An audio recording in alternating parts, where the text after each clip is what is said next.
Il y a 5 ans, j'ai dû prendre probablement l'une des plus grosses décisions de ma vie.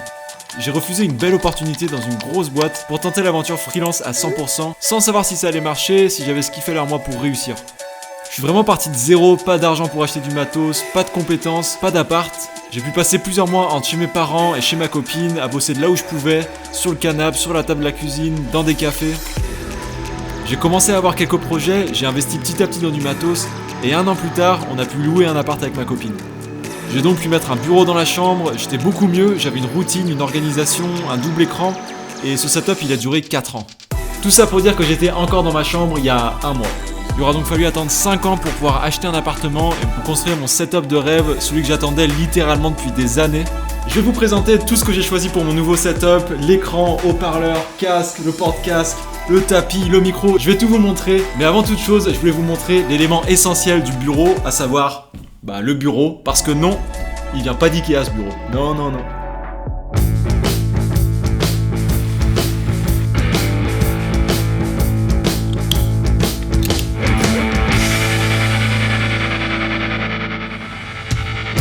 Et oui, je me suis lancé un petit défi perso, j'ai vraiment voulu construire ce bureau de mes propres mains, de A à Z. Je trouvais ça vraiment cool de m'asseoir tous les jours à mon bureau et de me dire, voilà, c'est moi qui l'ai fait. Par contre, petite précision, je l'ai pas construit tout seul ce bureau, loin de là. J'ai pu compter sur l'aide du père de ma copine et de son associé pour m'aider là-dessus. Ils ont tous les deux eu la patience de tout m'expliquer.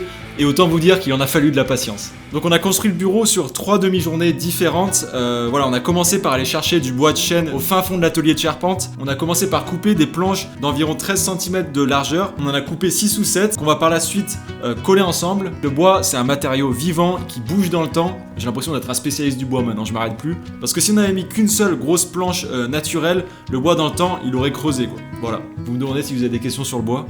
Tu recules jamais. Toi qu'il arrive, tu tiens comme ça. Ouais, ok. J'ai pas compris grand chose là. Donc une fois qu'on a coupé toutes les planches, on les a toutes rabotées, donc ça c'était le moment hyper satisfaisant. Ça passe d'une planche plein de poussière, t'as l'impression qu'elle a 1000 ans, à une planche qui est toute neuve, qui est toute belle, donc hyper satisfaisant cette étape. C'est là où je me suis rendu compte que là le bureau il va être stylé quand même. Dans l'idée, de ton côté là c'est le derrière. Oui là c'est le derrière, et comme après je vais faire un petit quart de rond ou un petit... On a ensuite coupé des toutes petites planches pour caler justement entre les planches pour qu'elles s'emboîtent bien, pour que ce soit bien collé par la suite. Ensuite, avec de la colle à bois, on a justement collé toutes ces planches ensemble. Tu avais combien en art plastique? Entre 6 et 8 sur 20. Oh bah dis donc.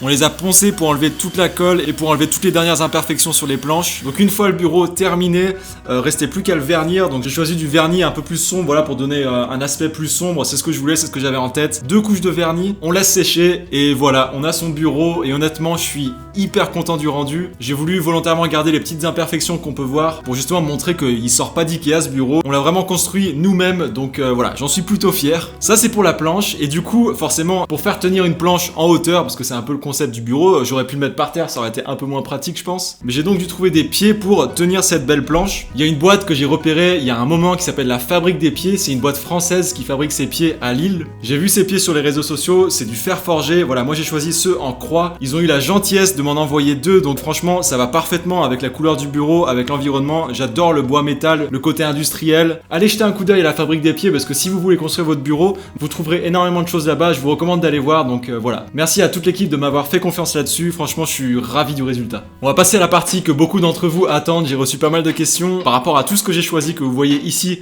sur le bureau. On va commencer par l'écran, donc j'ai choisi le LG Ultra Fine en 32 pouces, ultra haute définition en 4K et ce qui est cool c'est qu'il est déjà étalonné, donc pour la retouche photo et la colorimétrie vidéo, c'est très pratique. J'ai choisi en 32 pouces donc je trouve que c'est ni trop grand ni trop petit, j'ai pas voulu prendre de l'incurvé par peur que ça déforme un petit peu sur les côtés, donc vous pouvez pas trop voir sur le côté mais là je mets mon MacBook Pro 16 pouces, j'ai mon écran en 32 pouces, donc quand je fais du montage, je mets mes rushs à gauche sur mon Mac, et sur l'écran principal, j'ai toute ma table de montage. Donc voilà, c'est comme ça que je bosse en ce moment, ça fonctionne super bien, je suis vraiment content de cet écran, donc je le recommande vivement. Vous pouvez retrouver tout le matos dans la description, je vous mets tous les liens. On va passer sur 2 éléments que j'adore sur ce bureau. à savoir le porte-casque et le tapis. Tous les deux, ils m'ont été envoyés par Okiwood et je trouve que ça a une énorme valeur ajoutée. Je crois que ça, c'est vraiment ce que je préfère sur tout le bureau. Voilà, c'est gadget, mais j'adore. Donc c'est un porte-casque en noyer et en métal. On suit un peu le look du bureau. Ça fait un bureau rangé quand le casque il est posé là-dessus. Je sais pas pourquoi, mais je trouve que ça fait une grosse différence. Et ce qu'il y a de très cool là-dessus, c'est que le pied, il fait aussi chargeur de téléphone. Donc là, je peux caler mon téléphone dessus, il va charger. Bon, il y a un câble qui va venir le brancher, donc là, il va pas marcher. Mais voilà, ça fait chargeur de téléphone. Petit détail, mais encore une fois, je trouve que c'est tout ça mis bout à bout qui font qu'on est trop content tous les jours de se mettre à son bureau, d'être productif, d'être efficace. Et ensuite, le tapis qui m'a aussi été envoyé par Okiwood, qui me permet de pouvoir mettre mon clavier, la souris. C'est hyper agréable au toucher et esthétiquement aussi, ça fait une grosse différence. Donc si vous connaissez pas Okiwood, je vous recommande d'aller jeter un coup d'œil parce qu'ils ont des produits vraiment canons si vous voulez vous faire un beau setup, un beau bureau. On passe ensuite au clavier et à la souris. Donc le clavier, j'ai pris celui de Mac, voilà, pour avoir un rendu minimaliste. Il est beau, il fonctionne bien. C'est hyper agréable d'écrire dessus. Et pour la souris, donc voilà, à la base, je me suis acheté le trackpad. Donc ça fait 4 ans que j'utilise le trackpad intégré dans le MacBook. Donc j'ai tous mes petits raccourcis, mes petites habitudes. Donc j'ai pris le trackpad qui fonctionne bien, qui marche bien, mais j'en suis pas 100% satisfait.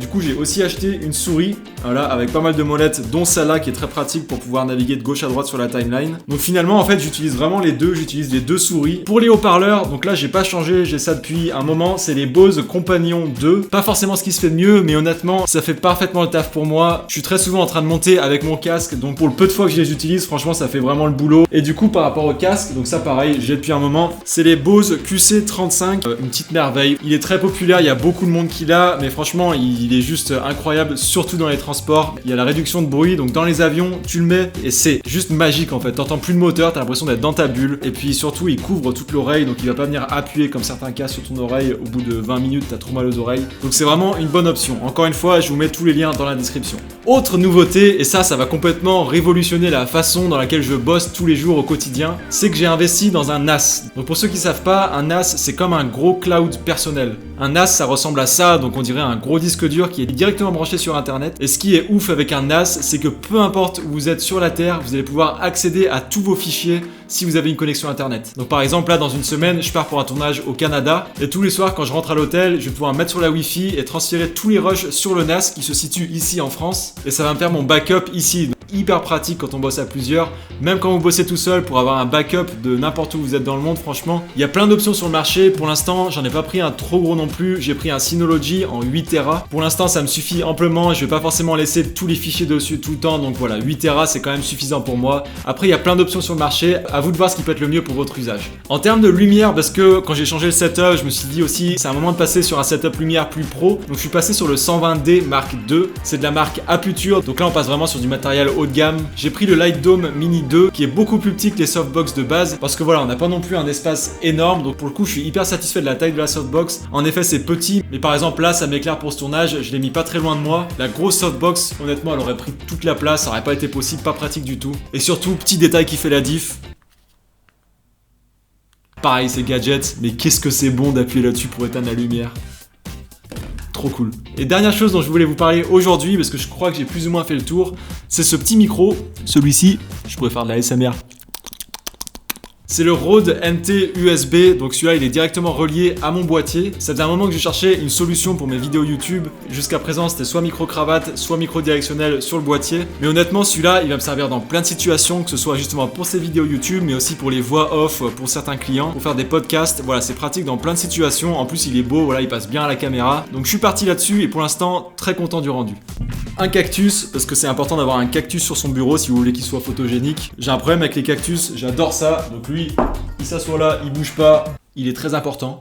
Et puis voilà, je crois que j'ai plus ou moins fait le tour de tout ce qu'il y a de nouveau sur le setup. Ça faisait très longtemps que je voulais faire cette vidéo pour enfin vous montrer mon nouveau setup. Voilà, ça fait 5 ans que je suis dans le freelance, 5 ans que je rêve d'avoir un environnement de travail comme ça. Tous les matins, j'ai qu'une hâte, c'est d'être posé à mon bureau. Donc c'est une assez grosse fierté maintenant d'enfin avoir ça, mon espace de travail, un espace où je vais pouvoir être hyper productif. J'espère que cette vidéo vous aura plu. Merci beaucoup de l'avoir regardé jusqu'ici. N'hésitez pas à me dire ce que vous pensez du setup et ce que vous utilisez en commentaire. Je suis curieux de savoir. Perso, je peux passer des heures à regarder des vidéos setup sur YouTube. Je vous dis à la semaine prochaine pour une prochaine vidéo. D'ici là, portez-vous bien.